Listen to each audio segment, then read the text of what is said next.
Bismillah, alhamdulillah, wa salatu salam ala rasulillah. Donc cette leçon, elle introduit des règles de tajwid. Donc on a la prolongation. Ici, il faut savoir qu'il y a deux grands types de prolongation. Pour faire simple, il y a la prolongation courte qui est la naturelle. Ça veut dire une lettre prolongée avec un alif, un wa ou un ya. Donc c'est une prolongation qui est courte. Elle doit être de 2 secondes ou 2 fois le temps normal de prononciation d'une lettre. Donc, exemple, une lettre, ça serait ba. Donc, là, le temps, ça serait ba ba. Donc, le temps que ça prendrait pour dire ba ba, ça deviendrait ba. Donc, c'est ça 2 temps.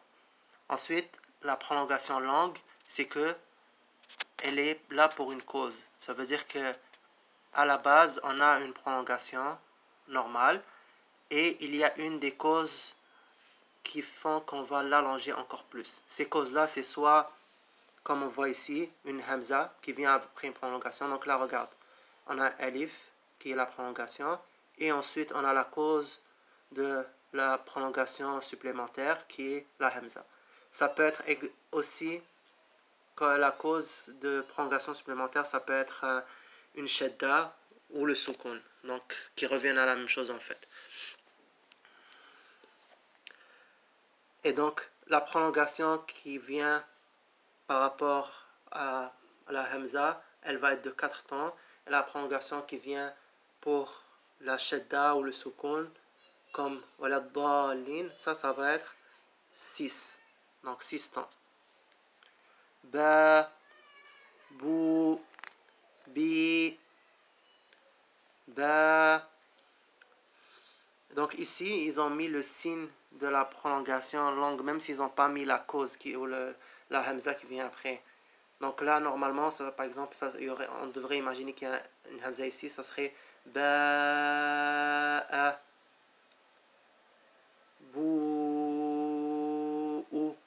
Donc là, s'il y avait, on imagine qu'il y a une hamza parce que là, ils ont mis un signe pour dire que c'est une prolongation plus longue.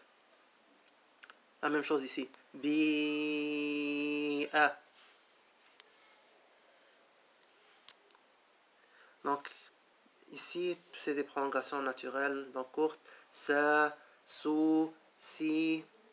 Ici, la même chose, ça serait plus long. Sa, a, sou, ou, si, a. Donc là, tu pourrais compter avec les doigts. C'est approximatif. 4 temps aussi ici. Donc là, ici, ils ont mis la cause. Ba'a. جاء ساء شاء ماءها. Donc ici 4, ici 2. Sou'i. Ici 4, parce qu'il y a une hamza après la prolongation.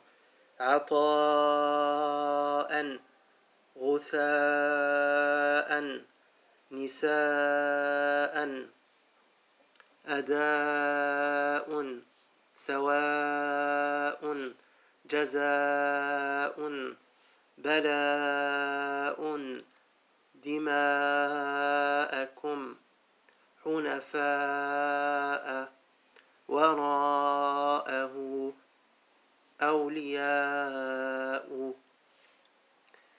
جيء سيء يضيء بريء خطيئته. Donc ici c'est la prolongation, c'est pour le ti. خطيئته.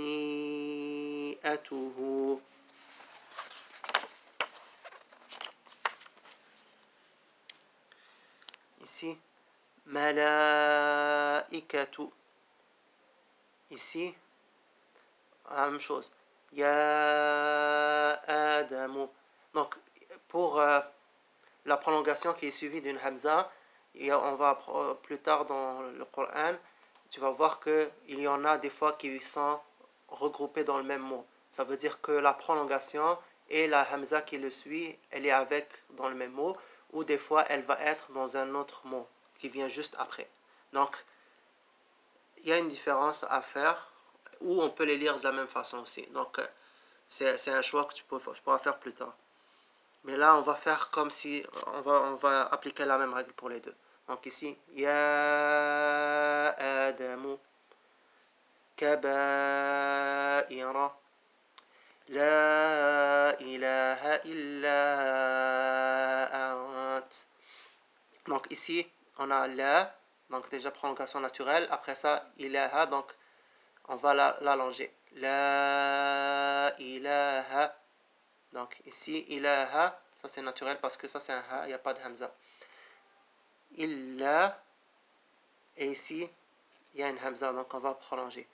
La ilaha illa ant.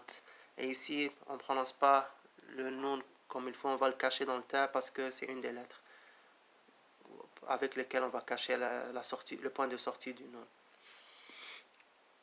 Ja'ouka. Ici, ça c'est prolongation sur le alif. Ala'i. Ici, on a une soukoun qui vient après la prolongation, donc là on va lire 6. Al-ana. Ba'u. Donc ce qu'il faut retenir, s'il y a une prolongation qui est suivie d'une hamza, on va le prolonger de 4 temps. Si elle est suivie d'un soukoun ou d'une shadda, on le prolonge de 6 temps. S'il n'y a pas une de ces deux causes-là, alors là, on va juste le prolonger de 2 temps.